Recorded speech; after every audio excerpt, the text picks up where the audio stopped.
من يهده الله فلا مضل له ومن يضلله فلا هادي له وأشهد أن لا إله إلا الله وحده لا شريك له وأشهد أن محمدًا عبده ورسوله أما بعد فأعوذ بالله من الشيطان الرجيم بسم الله الرحمن الرحيم وإذا سألك عبادي عني فإني قريب أجيب دعوة الداعي إذا دعاني فليستجيبوا لي وليؤمنوا بي لعلهم يرشدون. وقال الله تبارك وتعالى في مقام آخر وقال ربكم ادعوني أستجب لكم إن الذين يستكبرون عن عبادتي سيدخلون جهنم داخرين. وقال النبي صلى الله عليه وسلم ليس شيء أكرم على الله من الدعاء رواه الترمذي. وقال النبي صلى الله عليه وسلم الدعاء مخ العبادة رواه الترمذي. وقال النبي صلى الله عليه وسلم إن الله لا يستجيب دعاء من قلب غافل لاهٍ. صدق اللہ العظیم. میرے انتہائی واجب الاحترام قابل صد احترام بھائیوں، دوستوں اور بزرگوں، اللہ رب العزت نے قرآن کریم میں جا بجا ہمیں ایک بات کا حکم دیا ہے، وہ یہ ہے کہ انسان پر جب بھی کوئی حالات، مصائب اور آزمائشیں آئیں وہ اللہ رب العزت کی طرف رجوع کرے اور اللہ سے دعا کرے. رب العالمین دعاؤں کو قبول فرمانے والے ہیں. مصائب اللہ کے امر سے آتے ہیں اور ان کو دور بھی اللہ رب العزت ہی فرماتے ہیں. تو جب ایسے حالات سامنے آئے انسان اللہ کو پکارے. سب سے زیادہ قریب ذات اللہ کی ذات ہے. اللہ رب العزت انسان کی شہرک سے زیادہ قریب ہے اور انسان کی ساری حاجات، ضروریات کو اللہ رب العزت بندے سے زیادہ جانتا ہے. بندے کے دل میں ابھی خیال آتا ہے اللہ علیم بذات الصدور ہے، اس خیال سے بھی اللہ واقف ہے. دل میں ارادہ آتا ہے رب العالمین اس ارادے کو بھی جانتا ہے. اللہ رب العزت نے اپنے بندوں کو متوجہ فرمایا وَإِذَا سَأَلَكَ عِبَادِي عَنِّي فَإِنِّي قَرِيب. میرے بندوں کو بتا دو کہ جب وہ کچھ مانگنا چاہیں تو مجھ سے مانگے، اس لیے کہ یقیناً میں سب سے زیادہ قریب ہوں، اور جب مجھے کوئی پکارتا ہے تو میں اس کی دعا کو قبول کرتا ہوں. دنیا میں آج ہم ان کے پاس جاتے ہیں جنہوں نے اپنے دروازے بند کیے ہوئے ہیں، دروازوں پر پہرے دار مقرر کیے ہوئے ہیں، اور وہ چاہتے ہیں ہم سے کوئی نہ مانگے، پھر بھی ہم جا کر ان کے دروازوں پہ دستک دیتے، ان سے وقت لیتے ہیں، تعلقات استعمال کر کے ان سے ملتے ہیں. وہ ہمارے آنے پر خوش نہیں ہوتے لیکن پھر بھی ہم ان کو مجبور کرتے ہیں کہ ہمارے حالات کو تم ٹھیک کرو، تم ہمارے ساتھ تعاون کرو. اس ذات کو چھوڑ دیتے ہیں جس کا دروازہ 24 گھنٹے کھلا ہے، جہاں پر کوئی پہرے دار مقرر نہیں ہے، چاہے دن ہو یا رات، صبح ہو یا شام، پکارنے والا غریب ہو یا امیر، بادشاہ ہو یا تنگ دست، مرد ہو یا عورت، بچہ ہو یا بچی، پڑھا لکھا ہو یا ان پڑھ، اللہ سب کی پکار جانتا ہے. وہ ساری زبانوں کو جانتا ہے، وہ ساری زبانوں سے واقف ہے، دل کے سارے احوال کو جانتا ہے. صرف وہ چاہتا ہے کہ میرا بندہ میری طرف متوجہ ہو جائے. اللہ تعالیٰ قرآن میں فرماتے ہیں جو لوگ مجھے نہیں پکارتے یہ لوگ تکبر کرتے ہیں، اور ایسے متکبر لوگوں کو میں ذلیل و رسوا کر کے جہنم میں داخل کر دوں گا.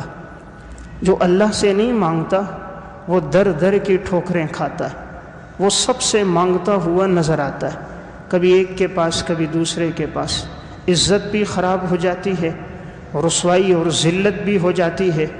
ضروریات اور حاجات پوری بھی نہیں ہوتی، لوگوں کی نگاہوں میں بھی گر جاتا ہے۔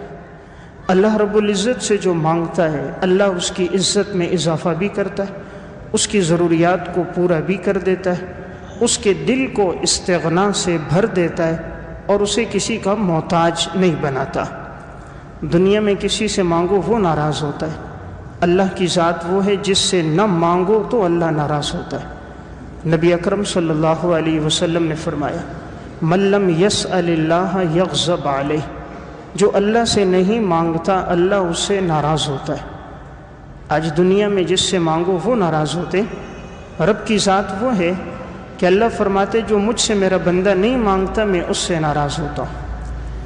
آج دنیا میں ہم ان سے مانگتے نظر آتے جن کے پاس تھوڑا سا ہے، اس اللہ کی طرف متوجہ نہیں ہوتے جس کے پاس زمین اور آسمان کے تمام خزانے موجود ہیں۔ جس بندے کے پاس جا رہے ہیں وہ تو اللہ کی پیدا کی ہوئی مخلوقات میں سے ایک مخلوق ہے، اللہ نے جن لوگوں کو عطا کیا ان میں سے ایک ہے، اور جو دنیا دی وہ تھوڑی سی دی، اس تھوڑی سی دنیا میں سے ہم تھوڑی سی اس کے پاس مانگنے جاتے ہیں، وہ ہم سے ملتا نہیں ہے، چیب جبی ہو جاتا ہے، پیشانی پہ بل آ جاتے ہیں، ناگواری کا اظہار کرتا ہے، اس سے نہیں ملتے جس کے پاس زمین اور آسمان کے تمام خزانے، جس کے کن فیکون سے کائنات کا نظام بنا، زمین اور آسمان کا جو خالق حاجات کو پورا کرنے والا وہی ہے۔ اس نے بندوں کو متوجہ کیا کہ میرے بندو حالات آئیں میری طرف لوٹو۔ امن یجیب المضطر اذا دعاہ ویکشف السوء ویجعلکم خلفاء الارض االہ مع اللہ قلیلا ما تذکرون، کون ہے جو مجبور بے بس کی پکار کو سنتا ہے؟ کون ہے جو تکلیف میں مبتلا شخص کی تکلیف کو دور کرتا ہے؟ کون ہے جس نے تمہیں زمین میں اپنا جانشین بنایا؟ االہ مع اللہ، خدا کے علاوہ کوئی اور بھی معبود ہے؟ قلیلا ما تذکرون، بہت کم لوگ ایسے ہیں جو اللہ کی ان قدرت کی نشانیوں سے نصیحت حاصل کرتے ہیں۔ اللہ تعالیٰ جا بجا ہمیں فکر مند کر رہا ہے کہ میرے بندو میری طرف رجوع کرو اور میں تمہاری حاجات کو پورا کروں گا۔ رب العالمین کو دعا بڑی پسند ہے۔ اللہ تعالیٰ کی تمام مخلوقات میں سب سے پسندیدہ مخلوق انبیاء علیہ الصلاۃ والسلام ہے، اور انبیاء علیہ الصلاۃ والسلام کے واقعات قرآن کریم میں جا بجا موجود ہیں۔ جس نبی پر جب بھی کوئی حالات آئے وہ تمام انبیاء صرف اللہ کی ذات کی طرف متوجہ ہوئے۔ حضرت آدم علیہ الصلاۃ والسلام آسمانوں سے دنیا پہ اتارے گئے، حضرت حوا بھی، قرآن کریم ان کے بارے میں فرماتا ہے دونوں دعا کر رہے ہیں، قالا ربنا ظلمنا انفسنا وان لم تغفر لنا وترحمنا لنکونن من الخاسرین، اے اللہ تو ہم دونوں کا رب ہے، ہم نے ظلم کر دیا، ہم سے کوتاہی ہو گئی، ہمیں معاف فرما، اگر تو نے ہم پہ رحم نہ کیا یقیناً ہم خسارہ پانے والوں میں سے ہوں گے۔ تو انبیاء علیہ السلام کا رجوع الی اللہ ہوتا تھا۔ حضرت زکریا علیہ السلام کی اولاد نہیں ہے، حضرت مریم کے پاس آئے۔ حضرت مریم حضرت زکریا علیہ السلام کی بھانجی تھی، عبادت کر رہی تھی، بغیر موسم کے پھل اللہ حضرت مریم کو کھلاتا تھا۔ قرآن کریم میں ہے کلما دخل علیہا زکریا المحراب وجد عندها رزقا قال یا مریم انا لک ھذا قالت هو من عند اللہ ان اللہ یرزق من یشاء بغیر حساب۔ زکریا علیہ السلام جب بھی محراب میں داخل ہوتے دیکھتے حضرت مریم کے سامنے مختلف قسم کے پھل رکھے ہوئے ہیں، حالانکہ موسم ان پھلوں کا نہیں ہے، علاقے میں وہ پھل موجود نہیں ہیں، بغیر موسم کے پھل، بغیر لانے والے کے، بند کمرے میں محراب کے سامنے وہ پھل ہیں۔ حضرت زکریا علیہ السلام پوچھتے مریم یہ پھل کہاں سے آ گئے؟ حضرت مریم فرماتی ہیں یہ میرے اللہ کی طرف سے رزق ہے، اور یقیناً اللہ جس کو چاہتا ہے بغیر حساب و کتاب کے رزق عطا فرماتا ہے۔ اللہ نے رزق کہاں عطا فرمایا؟ محراب۔ کلما دخل علیہا زکریا، زکریا علیہ السلام جب بھی داخل ہو رہے محراب میں، محراب عبادت کی جگہ تھی، محراب کو محراب اس لیے کہتے ہیں، یہ حرب سے جنگ کی جگہ، امام بھی محراب میں کھڑے ہو کر شیطان سے گویا جنگ کر رہا ہوتا ہے، شیطان وسوسے اس کے دل میں ڈالتا ہے کہ اس کی نماز خراب کر دوں، امام اللہ کی طرف متوجہ رہ کر شیطان سے الجھتا رہتا ہے، اس لیے اس کو محراب کہتے ہیں۔ حضرت مریم جس جگہ عبادت کر رہی ہیں، اللہ اس جگہ ان کے لیے رزق اتار رہا ہے۔ معلوم ہوا رزق کا تعلق عبادت سے، اللہ عبادت پہ رزق عزت سے دیتا ہے۔ رزق تو اللہ سب کو دیتا ہے، خنزیر کو بھی دے رہا ہے، کتے کو اور بندر کو بھی دے رہا ہے، مسلمان کو بھی دے رہا ہے، کافر کو بھی دے رہا ہے، لیکن ایک ہے پرہیزگار متقی انسان، اس کو عزت کے ساتھ رزق دیتا ہے، اور ایک وہ ہے جو رب کا نافرمانے، وہ رزق کے پیچھے بھاگتا رہتا ہے، رزق آگے آگے ہے، وہ پیچھے پیچھے ہے، نہ دن کا آرام نہ رات کا سکون، بے چینی بے قراری، گھر میں جھگڑے، اولاد کے ساتھ الجھنا، زندگی کی ٹینشن ڈپریشن پریشانیوں میں مبتلا ہے۔ اور جب اللہ بندے سے راضی ہو جاتا ہے تو اللہ اس کو عزت کے ساتھ رزق دے دیتا ہے، اس کو در در پہ جھکاتا نہیں، اللہ رب العزت اس کو ذلیل نہیں کرتا، اس کی عزت کو برقرار رکھتا ہے۔ تو حضرت مریم اللہ کے سامنے جھکنے والی تھی، اللہ بغیر موسم کے پھل کھلا رہا ہے۔ حضرت زکریہ علیہ السلام نے اسی وقت دعا کی کہ یا اللہ جب تو بغیر موسم کے حضرت مریم کو پھل دے سکتا ہے، ہنالک دعا زکریہ رب، زکریہ علیہ السلام نے اللہ کو پکارا، قال رب هب لي من لدنك ذرية طیبہ انك سمیع الدعاء، اے اللہ یقیناً جب تو بغیر موسم کے پھل دے سکتا ہے، بڑھاپے میں اولاد بھی دے سکتا ہے، اے اللہ مجھے پاکیزہ اولاد عطا فرما، یقیناً تو دعاؤں کو سننے والا ہے۔ حضرت زکریہ علیہ السلام بھی بوڑھے، ان کی گھر والی پر بھی بڑھاپا اور بانجھ، اللہ نے بڑھاپے کی حالت میں زکریہ علیہ السلام کو بیٹا یحییٰ علیہ السلام عطا فرمایا۔ تو جو اللہ اس وقت دے سکتا ہے جب ظاہری اسباب کوئی نہیں۔ مفسرین نے لکھا ہے تقریباً 98 سال عمر تھی، ایک قول 92 سال، 92 سال کا بوڑھا آدمی ہو، بیوی بھی بانجھ ہو چکی ہے، بڑھاپا آ چکا ہے، حیض و نفاس آنا بھی بند ہو چکا ہے، ظاہری دنیا کہتی ہے، ڈاکٹر کہتے ہیں کچھ نہیں ہوگا، لیکن جس رب نے پیدا کیا ہے جب وہ پیدا کرتا ہے تو اسباب خود بنا دیتا ہے، اور اسباب ایسے بنائے کہ اللہ نے ایسا بیٹا دیا یحییٰ، یحییٰ کا معنی زندہ رہنے والا، نہایت ہی اللہ نے پرہیزگار اولاد عطا فرما دی۔ تو میں عرض کر رہا تھا انبیاء علیہ السلام کا رجوع اللہ ہوتا تھا۔ حضرت ایوب علیہ السلام پر بیماری آ رہی ہے، بیماری بھی کتنی طویل، 7 سال، اور بعض نے لکھا 17 سال، 17 سال کی طویل بیماری ہے، لیکن ایوب علیہ السلام کا رجوع اللہ کی طرف ہے، اور اللہ سے کہتے ہیں اے اللہ یہ مصیبت آئی ہے، مولا کریم مجھے ہی تو صحت عطا فرما اور اس پریشانی کو مجھ سے دور فرما۔ اللہ تعالیٰ نے دور بھی فرما دی، پھر اللہ نے اولاد بھی دی، مال بھی دیا، اہل بھی دیا، دگنا کر کے واپس کر دیا، ساری چیزیں اللہ تعالیٰ نے دوبارہ لوٹا دی۔ اس سے معلوم ہوا انبیاء علیہ السلام کے ہر موقع پر اللہ کی طرف رجوع ہوتا تھا، اور رب العالمین پھر ایسے لوگوں سے خوش بھی ہوتا، اور اللہ تعالیٰ جو یہ مانگتے اللہ ان کو عطا بھی فرماتا۔ بدر کا موقع ہے، دشمن کی تعداد 3 گنا زیادہ ہے، ہر قسم کے اسلحے سے لیس ہیں، 1000 تعداد ہے، مسلمان 313 ہیں، اور ایک ایک اونٹ پہ 3 4 آدمی سوار ہو کے آ رہے ہیں، ہتھیار بھی نہیں۔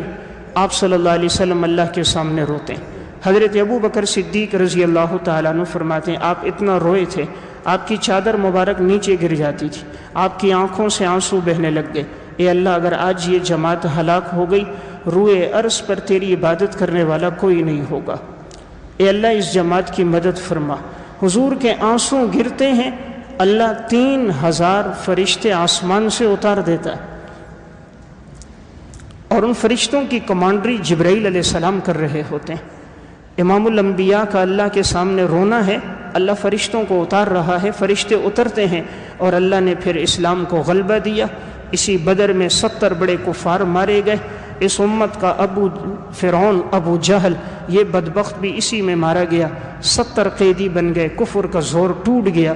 پیچھے ہمیں نظر آتی ہے سب سے بڑی طاقت اللہ کی طاقت ہے، اللہ اکبر، اللہ سب سے بڑا کہتے ہیں، توجہ نہیں ہے۔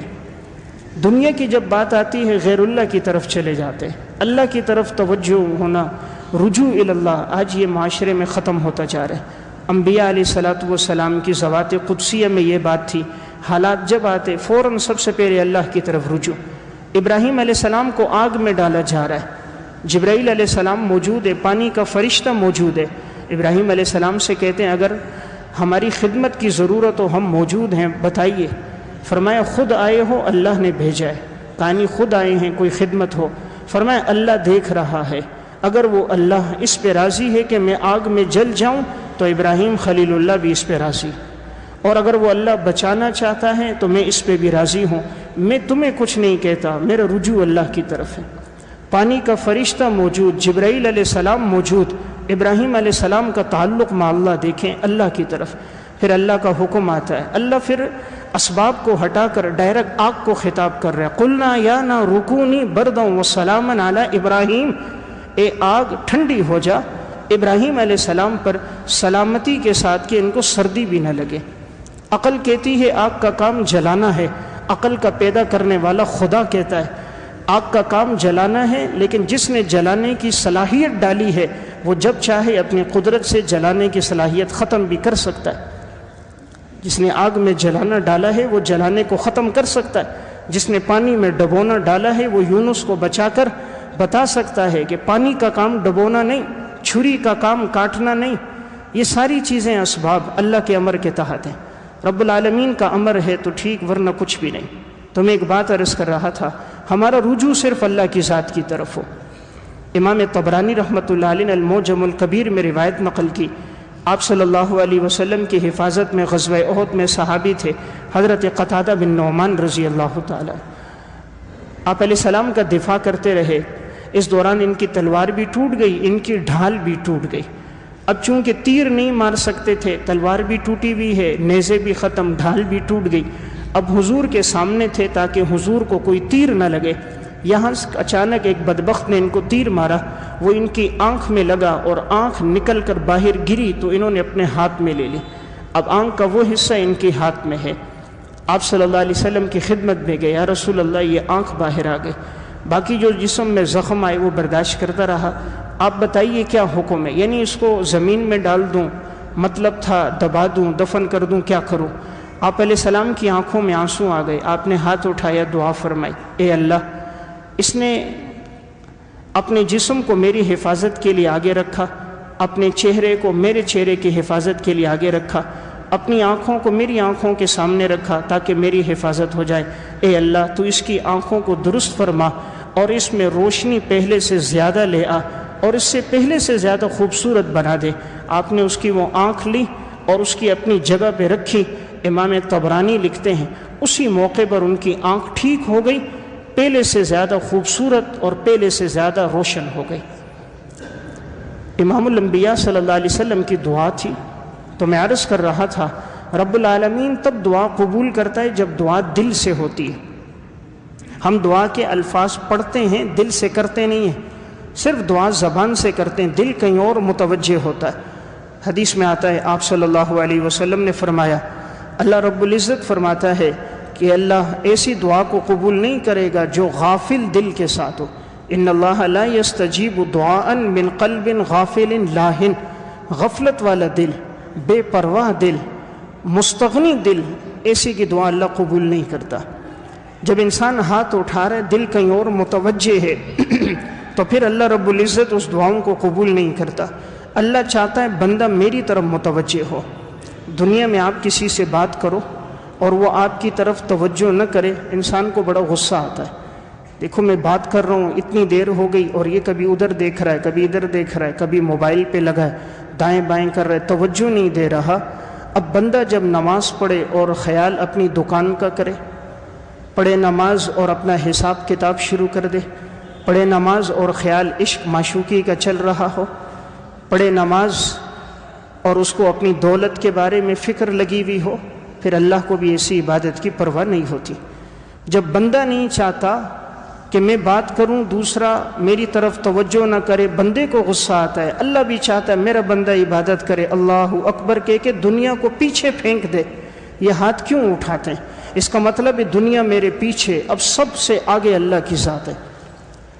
باہر سے اندر تک آ گیا، وضو کر دیا، مسجد میں پہنچ گیا، اللہ اکبر کہہ دیا، پھر بھی اگر دل دکان میں فیکٹری میں ہے تو پھر تو کوئی فائدہ نہ ہوا۔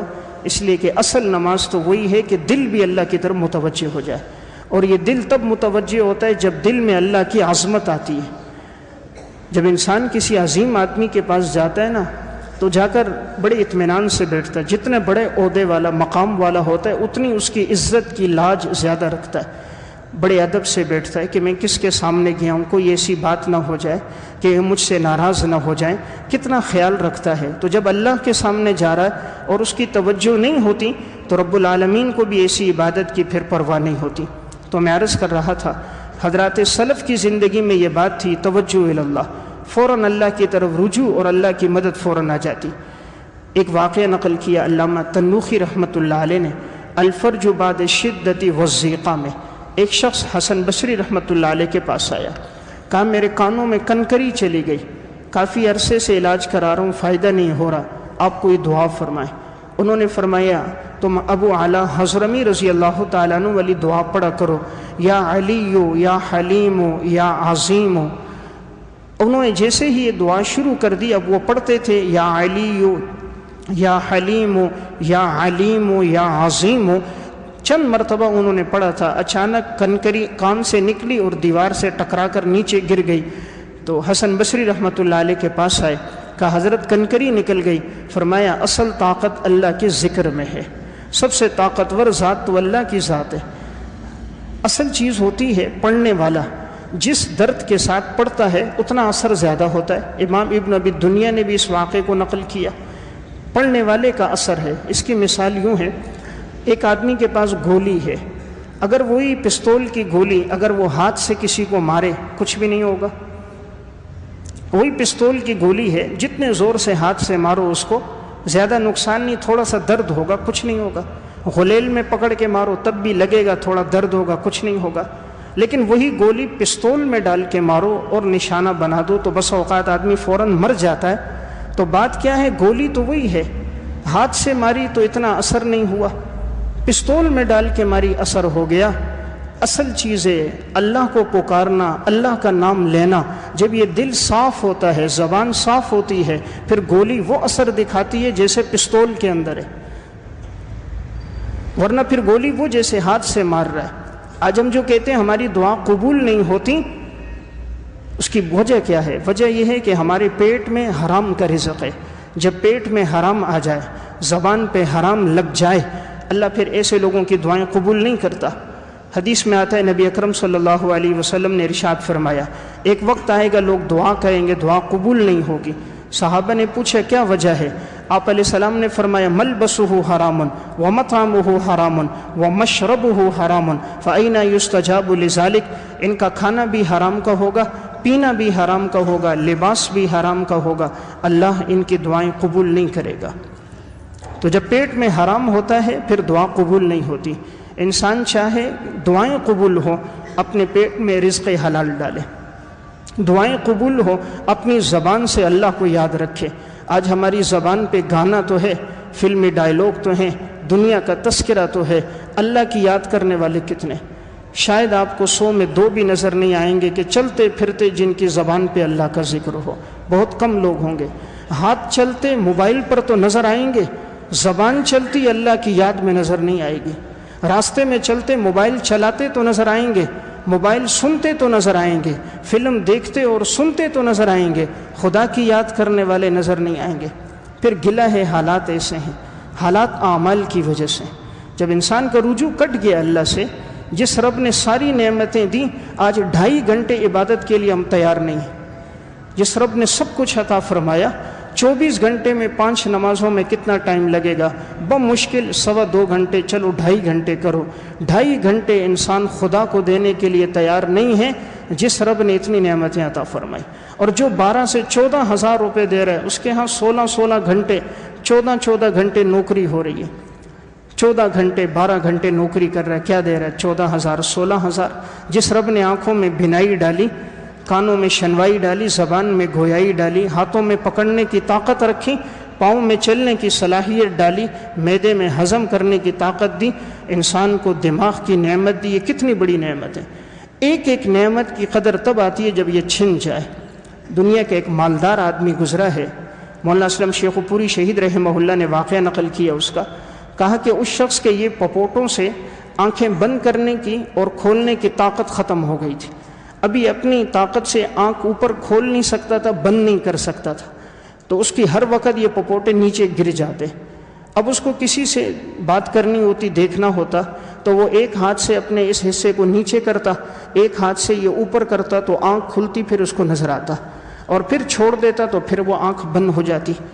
ہر وقت اس کی یہ حالت تھی۔ پھر کسی کو دیکھنا ہوتا، پھر یوں کرتا، ایک آنکھ کھلتی دوسری بند، ہر وقت یہ حالت۔ بہت علاج کروایا، کوئی فائدہ نہ ہوا۔ دنیا کا مالدار ترین انسان تھا۔ کسی نے اس سے پوچھا تیری دنیا میں کیا خواہش ہے؟ اس نے کہا میرے پاس جتنی دولت، جتنا پیسہ ہے، یہ سب لگ جائے، صرف اتنی طاقت اللہ مجھے دوبارہ دے دے کہ میں آنکھ اپنی مرضی سے کھولوں اور بند کروں، بس یہ میری خواہش ہے۔ ساری دولت لگ جائے، صرف یہ طاقت لوٹ کر آ جائے کہ میں آنکھ کھول سکوں اور بند کر سکوں، بس یہ میری خواہش ہے۔ یعنی اندازہ کرو کہ جس کو ہم معمولی چیز سمجھتے ہیں، اگر اللہ یہ بھی لے لے، انسان کیا کر سکتا ہے؟ چند دن اگر پیشاب بند ہو جائے، اس وقت انسان کی کیا حالت ہوتی ہے؟ انسان بے قرار ہو جاتا ہے، مضطرب اور پریشان ہو جاتا ہے۔ انسان تو بڑا کمزور ہے، رب سے زیادہ طاقتور کوئی نہیں، انسان سے زیادہ کمزور کوئی نہیں، لیکن یہ کمزور ترین بندہ طاقتور ترین ذات کی نافرمانی کرتا ہے، کھلے عام رقص کرتا ہے، کھلے عام ناچتا ہے، کھلے عام گانا چلاتا ہے، خدا کے عذاب کو دعوت دیتا ہے۔ لیکن وہ اللہ علیم ہے، سارے گناہ جانتا ہے، حلیم ہے، بردبار سزا نہیں دیتا۔ ایک وقت تک ستار ہے، پردہ ڈالتا ہے، بندہ رجوع کر دے فبہا، رجوع نہیں کرتا پھر اللہ کی گرفت سخت ہوتی ہے۔ حضرات سلف میں یہ بات تھی، توجہ تھی، اللہ فوراً دعا قبول فرما دیتا۔ ایک واقعہ نقل کیا علامہ ابن جوزی رحمۃ اللہ علیہ نے صفت الصفوہ میں، اور علامہ یافعی نے روز الریاحین میں۔ لیث بن سعد رحمۃ اللہ علیہ بڑے اللہ والے بزرگ گزرے، یہ فرماتے ہیں ایک دفعہ میں جبل ابی قبیس پہ چڑھ رہا تھا۔ یہ بالکل بیت اللہ کے سامنے پہاڑ ہوتا تھا، اب تو ختم ہو گیا، پہلے یہ پہاڑ تھا۔ اس پہ کھڑے ہو تو بیت اللہ سامنے نظر آتا ہے، اور اسی سے نیچے اترتے تھے تو صفا مروہ کی سعی میں پہنچ جاتے تھے۔ تو کہا پہاڑ پر ایک شخص دعا کر رہا تھا، اس کا رخ آگے کی طرف تھا، تو میں پیچھے سے چڑھا تھا، تو وہ اللہ سے دعا کر رہا ہے اور اس نے مجھے دیکھا نہیں ہے، میں پیچھے اس کی دعا سن رہا ہوں۔ لیث بن سعد کہتے ہیں اس نے جب ہاتھ اٹھائے، پہلے وہ یہ کہتا رہا یا اللہ یا اللہ یا اللہ، 7 مرتبہ کہا، آنکھوں سے آنسو بہتے تھے، اس کا سانس بند ہو جاتا تھا۔ پھر اس نے کہا اس کے بعد یا رحیم و یا رحیم و یا رحیم، پھر یا رحمان یا رحمان یا رحمان، یا کریم و یا کریم و یا کریم، یا رحم الراحمین یا رحم الراحمین، 7 مرتبہ یوں کہا۔ پھر کہتے ہیں وہ یوں کہتا تھا، اس کو کپ کپی طاری ہو جاتی تھی۔ اس نے اب ہاتھ اٹھائے دعا کی، اے اللہ میرے دل چاہ رہا ہے کہ میں انگور کھاؤں، اور میں چاہتا ہوں کہ میرے احرام کی چادریں پرانی ہو گئی، نئی چادر ہو، میں اس کو پہن کر میں عمرہ کروں۔ مولا کریم یہ احرام کی چادریں بوسیدہ ہیں، انگور کھانے کا میرا دل کرتا ہے۔ لیث بن سعد کہتے ہیں میں پیچھے تھا تو میں نے دیکھا تھوڑی دیر کے بعد جو اوپر تو ایک انگور کا ٹوکرا اس کے دائیں طرف تھا، 2 خوبصورت چادریں اس کے بائیں طرف تھیں۔ کہتے ہیں میں سمجھ گیا اللہ کا نیک بندہ ہے۔ لیث بن سعد پہاڑ پہ پہنچے، جب اس کے قریب بیٹھے اس سے کہا کیا میں تمہارے ساتھ کھاؤں؟ انہوں نے کہا کھاؤ۔ کہا ایسے انگور تھے کہ میں نے ان کا ذائقہ نہیں چکھا تھا، اس میں گٹھلی نہیں تھی، میں وہ انگور کھاتا رہا، انگور کھا لیے تو انہوں نے مجھے کہا میں یہ چادریں پہنتا ہوں، تم رخ اپنا موڑ دو۔ کہا میں نے اپنا رخ دوسری طرف کیا، وہ ایک آڑ میں گئے، انہوں نے یہ چادر احرام کے نیچے باندھی، اوپر دوسری چادر اوڑھی، جبل ابی قبیس سے نیچے کی طرف اتر کر آئے، اور وہ پرانی جو چادریں تھیں میں نے کہا مجھے دو، انہوں نے مجھے دے دی۔ اب مجھے پتہ نہیں تھا یہ کون آدمی ہے۔ کہا جب وہ نیچے اترے بیت اللہ کی طرف جانے لگے تو راستے میں نے کسی سے پوچھا یہ کون ہے؟ کہا تمہیں نہیں معلوم؟ کہا نہیں معلوم۔ کہا یہ امام جعفر صادق رحمۃ اللہ علیہ، اہل بیت میں سے امام جعفر صادق رحمۃ اللہ علیہ ہیں۔ کہا میں سمجھ گیا واقعی یہی وہ لوگ ہیں اللہ والے جن کا اللہ سے کیسا مضبوط تعلق ہے، ہاتھ اٹھتے ہیں اللہ ان کی منشا کے مطابق فیصلے کر دیتا ہے۔ آج جو دعا قبول نہیں ہو رہی، زبان پر اللہ کی یاد نہیں، زبان ہماری ناپاک ہو گئی، دل ہمارے گناہوں کی وجہ سے، ظلمت کی وجہ سے سیاہ ہو گئے، اس لیے دعائیں قبول نہیں ہو رہی۔ رجوع اللہ انسان کرے، اللہ رب العزت فوراً دعا قبول فرماتا ہے۔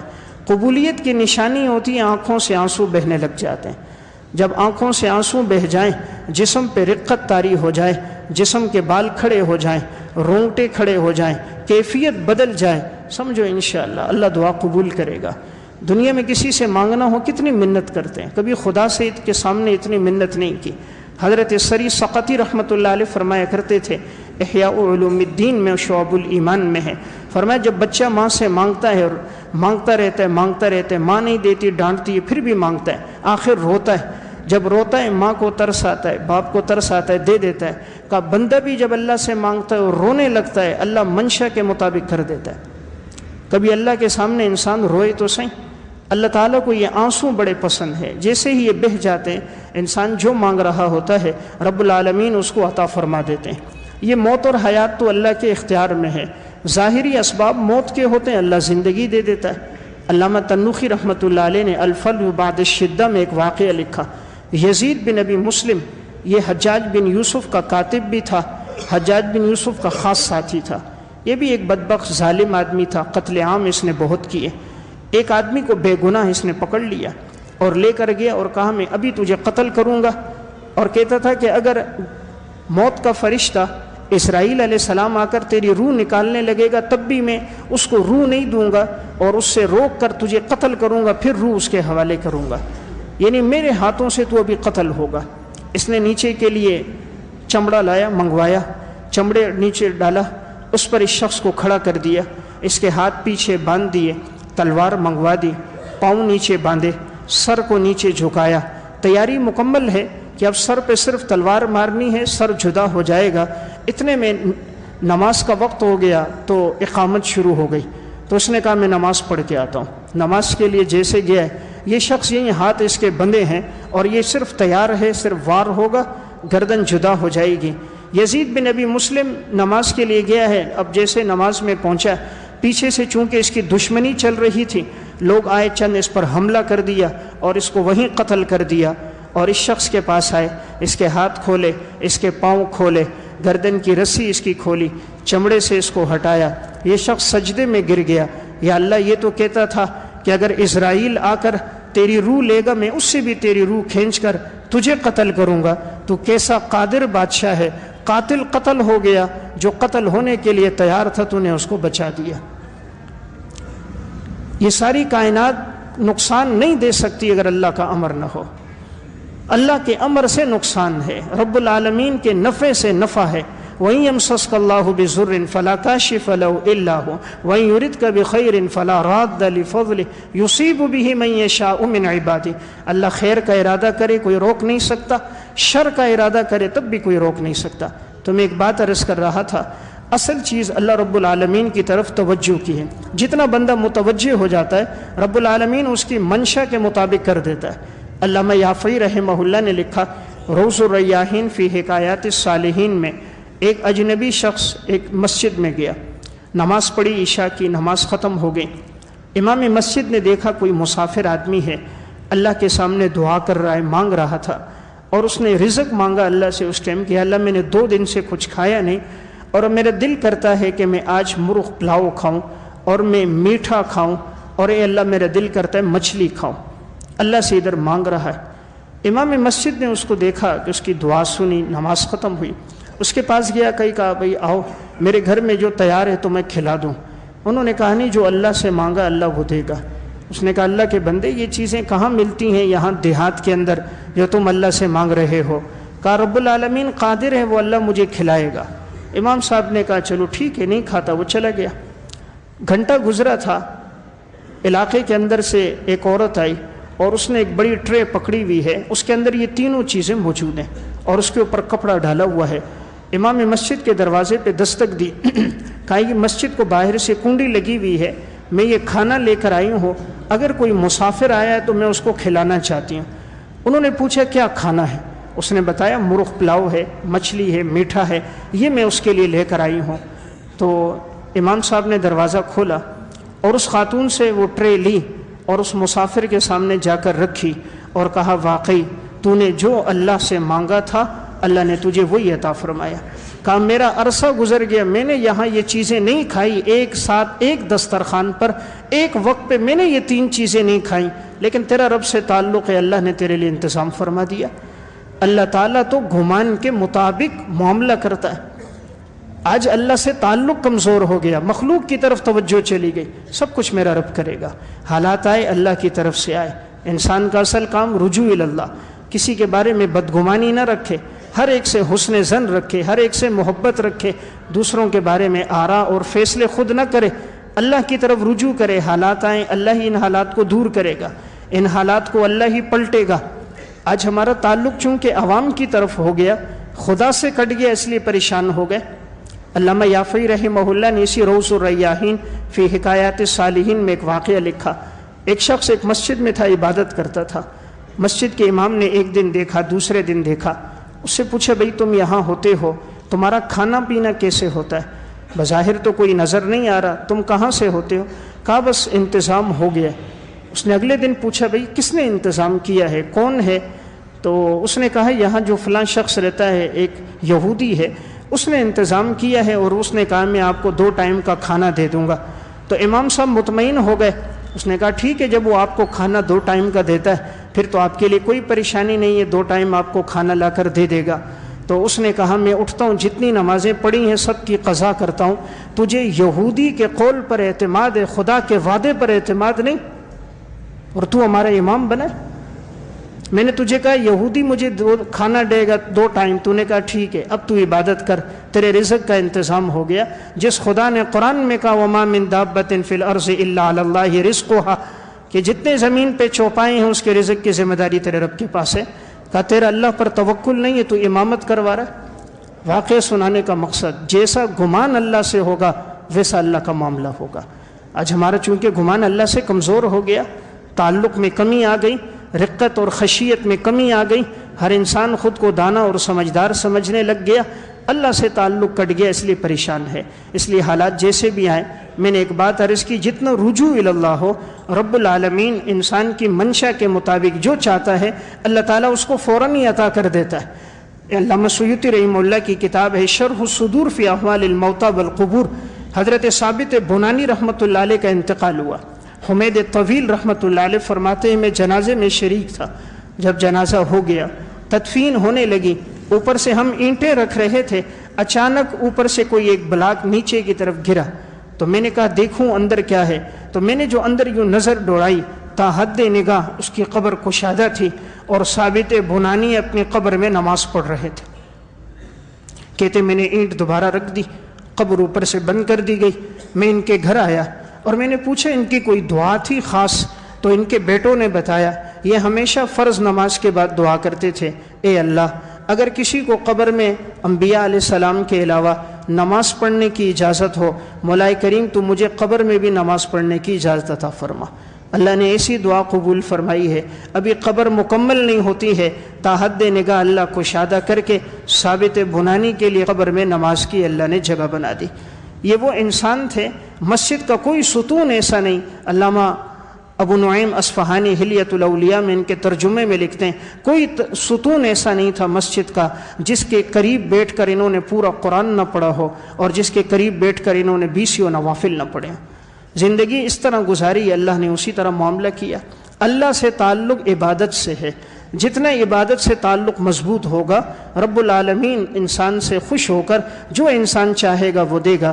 تو اللہ خوش تب ہوتا ہے جب بندہ اللہ کی مانتا ہے۔ آج ہم اللہ کو رب مانتے ہیں، اللہ کی ماننے کے لیے تیار نہیں، خوشی کا موقع آ جائے سب سے زیادہ نافرمانی مسلمان کرتا نظر آتا ہے، بے حیائی فحاشی میں یہ مبتلا نظر آتا ہے۔ یہ کیسے رب کا بندہ ہے جو رب کی نافرمانی کر رہا ہے؟ جب انسان اللہ کو عظیم مانتا ہے، رب کو سب سے بڑا مانتا ہے، پھر کیوں نافرمانی کرتا نظر آتا ہے؟ معلوم یہ ہوا اس کے دل میں اللہ کی عظمت نہیں ہے۔ اس لیے اللہ قرآن میں کہتا ہے وما قدر اللہ حق قدرہ، تم نے مجھے نہیں پہچانا جس طرح پہچاننے کا حق ہے، تم نے مجھے نہیں پہچانا جس طرح پہچاننے کا حق ہے۔ اللہ کو بندے نے نہیں پہچانا، جس دن وہ پہچان لے گا صحیح معنوں میں اللہ رب العزت جو یہ چاہے گا اللہ اس کو عطا فرما دے گا۔ تو بہرحال میری معروضات کا خلاصہ یہ تھا، حالات جیسے بھی آئیں انسان کا رجوع اللہ، دعا کی طرف انسان کی توجہ سب سے زیادہ ہونی چاہیے، اللہ سے مانگنا زیادہ ہو، صدقے کا اہتمام انسان زیادہ سے زیادہ کرے، اللہ حالات کو پلٹ دیتا ہے، آنے والے حالات کو خوشگوار بنا دیتا ہے۔ اللہ ہم سب کو عمل کی توفیق عطا فرمائے۔ وآخر دعوانا الحمدللہ رب العالمین۔